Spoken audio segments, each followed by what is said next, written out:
Perang melawan narkoba terus digaungkan oleh jajaran kepolisian Resort Buleleng. Setelah sebelumnya polisi melakukan razia di beberapa tempat hiburan malam, pada Minggu malam polisi berhasil membekuk pecandu narkoba di kawasan wisata Desa Kaliasem Buleleng. Kawasan ini masuk zona merah peredaran narkoba di wilayah Buleleng. Sat Narkoba Polres Buleleng meringkus seorang buruh serabutan saat sedang pesta narkoba jenis sabu di kediamannya di Desa Kaliasem Buleleng pada Minggu malam. Tersangka berinisial KS alias Gading memang sudah diburu petugas lantaran adanya informasi mengenai peredaran narkoba di lingkungan tempat tinggalnya.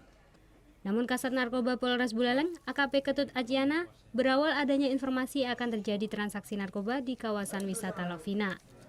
Setelah dilakukan penyelidikan, polisi berhasil mengamankan tersangka bersama satu paket sabu dengan berat kurang dari 1 gram yang dibungkus dalam bungkus permen. Selain itu, polisi juga mengamankan bong, sebuah alat penghisap sabu.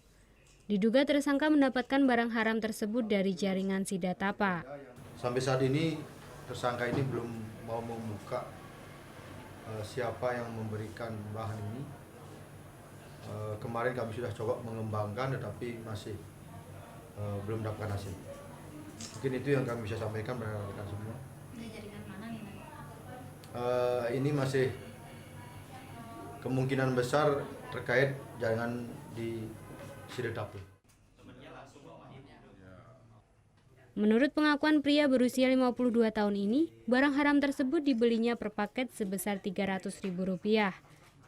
Tersangka sudah kecanduan narkoba sejak 10 bulan lalu lantaran adanya masalah keluarga dan dalam seminggu ia mengonsumsi sabu sebanyak 2 kali. 10 bulan. Berapa? 10 bulan. Itu beli barang di mana, Bli? Nggak tahu. Kok nggak tahu? Itu teman yang bawa.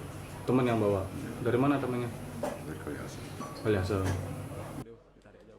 Atas perbuatannya, tersangka dijerat pasal 112 ayat 1 dan Undang-Undang RI nomor 39 tahun 2009 tentang narkotika dengan ancaman hukuman 12 tahun penjara.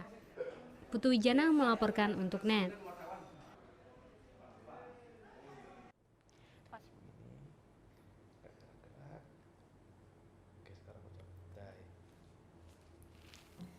Udah selesai kan nontonnya? Nah, jadi jangan lupa buat like, komen, dan subscribe ya.